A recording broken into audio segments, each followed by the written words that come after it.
Je voudrais tout d'abord remercier le professeur Bakali pour son invitation au congrès de Rabat et surtout le féliciter de maintenir ce congrès en distanciel par ces temps difficiles de pandémie que nous vivons. Donc, félicitations, professeur. Alors, avec le docteur Guénassia et Nicolas Lutran, on voulait un petit peu vous faire partager notre expérience que nous avons sur la prise en charge de la presbytie et essayer de répondre à une question qui intéresse un petit peu tout le monde. C'est peut-on s'affranchir de lunettes pour la compensation de la presbytie avec une chirurgie réfractive cornéenne ou intraoculaire avec les nouveaux implants multifocaux? Alors, avant de répondre à cette question, on va regarder un petit peu quel est ce marché de la presbytie. Il y avait une étude tout à fait intéressante qui avait été faite par l'HAS donc en 2011 sur la répartition des porteurs de lunettes.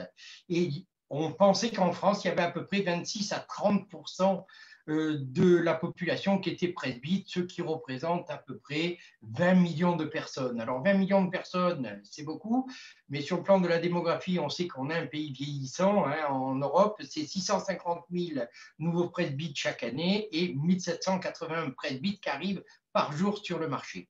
Alors, là, les patients presbytes, on pourrait les appeler les patients presbytes 2.0 parce qu'aujourd'hui, ils ont énormément évolué. C'est ce qu'on appelle un petit peu le silver surfer, la silver economy.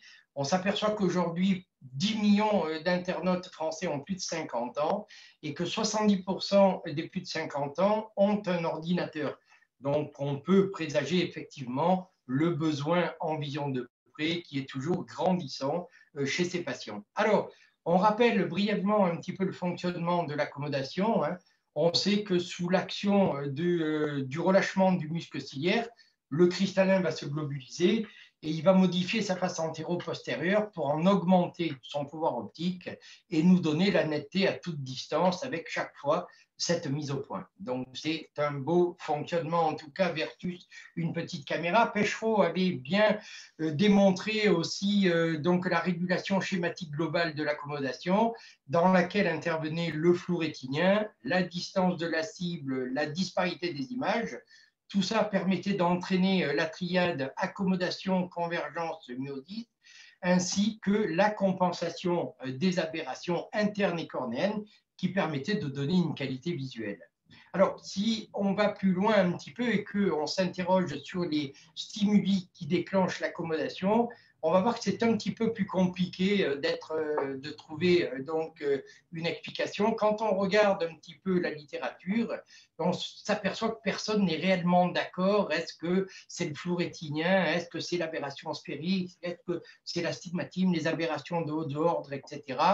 Donc, ce n'est pas tranché encore à l'actuel, mais ce que l'on sait quand même, c'est que le flou rétinien joue quand même un rôle prépondérant dans le déclenchement donc, du réflexe accommodatif. Alors, lorsqu'on fait aussi un examen avec l'ITRACé, qui est une machine qui nous permet de faire un examen en vision de loin et en vision de loin, c'est un abéromètre. On voit que la PPR calculée par l'abéromètre n'est que de moins 1,50, moins 0,25, ce qui nous permet de dire que le lag accommodatif, là, est bien illustré, puisqu'on voit que la demande est bien supérieure à l'effort fourni. Et on voit très bien aussi sur cette diapo la compensation des aberrations internes et cornéennes lors du phénomène accommodatif. Alors, que se passe-t-il à la presbytie? À la presbytie, on le sait, c'est la perte de l'accommodation. Il y a une étude quand même très intéressante qui nous a montré un petit peu le vieillissement du cristallin.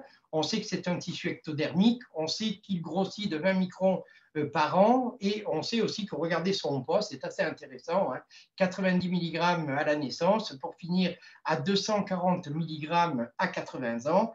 Donc, effectivement, si le cristallin grossit, il va se rapprocher du muscle ciliaire, les petites zonules vont se détendre et on va, bien entendu, diminuer l'effet de globulisation donc, du cristallin. Alors, la question, peut-on compenser la presbytie par une technique laser?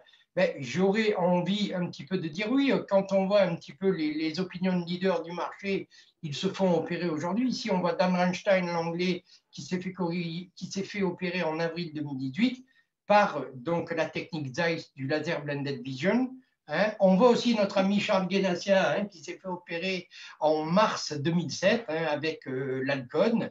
Et donc, il l'est toujours aujourd'hui sans lunettes. Et c'est un bon terrain d'investigation, en tout cas pour nous. Alors, aujourd'hui, est-ce que la chirurgie de la presbytie donc, peut être proposée aux patients? Mais il semble que oui, en tout cas, puisqu'on voit qu'il y a différentes approches des fabricants. On voit que Zeiss a développé le Presbyond hein, avec le fameux Blended Vision. Supracorps de Bosch et Lomb avec le TNO propose ce fameux supracorps à carte. Le Nidex, c'est le pack. Le Presbymax pour le Schwind. Le Visix, c'est le Custom U. Et l'Alcon sur lequel nous travaillons, c'est le Presbycore. Alors, comment marche un petit peu toutes ces plateformes? Ben, pour Zeiss, c'est surtout le Blended Vision, hein, cette zone de mélange un petit peu des visions en vision intermédiaire qui va permettre de diminuer l'anisométropie et d'offrir un confort aux patients. On voit que le Bosch et Lomb, c'est plus un traitement varifocal cornéen avec un profil biasphérique et un petit îlot central myopique qui permet donc de compenser un petit peu la perte de l'accommodation. Pareil chez le Nidec, la seule différence, c'est que la vision de près, donc c'est un système annulaire et surtout en vision périphérique et la vision de loin est centrale. C'est l'inverse pour le Vizix de Johnson & Johnson, où on retrouve un système comme le Bosch et Lomb avec une vision de près centrale et une vision de loin périphérique. Le Schwinn, c'est assez intéressant, hein, puisqu'il propose 3 systèmes. Le monoculaire, donc avec une modification de la sphéricité, l'hybride qui correspondrait un peu au blended vision de Zeiss, et donc la micro-monovision qui correspondrait un petit peu à un traitement similaire sur les 2 yeux que l'on va voir un petit peu sur l'Alcon. Alors, l'Alcon, je trouve que c'est une belle machine, hein, c'est le FCAT pour Q-Fine Tune Customized Advanced Treatment. Alors, l'avantage de ce laser, c'est que d'abord, il n'y a pas de carte, hein, donc on n'a pas besoin de payer des suppléments pour donner de la presbytie aux patients. Et surtout, tous les paramètres sont modifiables. Hein, on peut avoir le Q que l'on veut, on peut modifier l'addition, on peut faire tout ce que l'on veut. Alors, ça, je vais surtout laisser Nicolas qui va vous en parler. Il va vous parler du logiciel Presbycore que nous avons développé. Enfin, Charles Guénassia vous parlera aussi des nouveaux implants multifocaux, parce qu'on voit quand même que tous les fabricants d'implants se jettent dans la bataille pour essayer de pouvoir proposer des visions intermédiaires, vision de près et vision de loin, de manière continue, comme le propose le Presbylasique. Je vais laisser la parole donc à Nicolas qui va vous parler du Presbycore. Je vous remercie.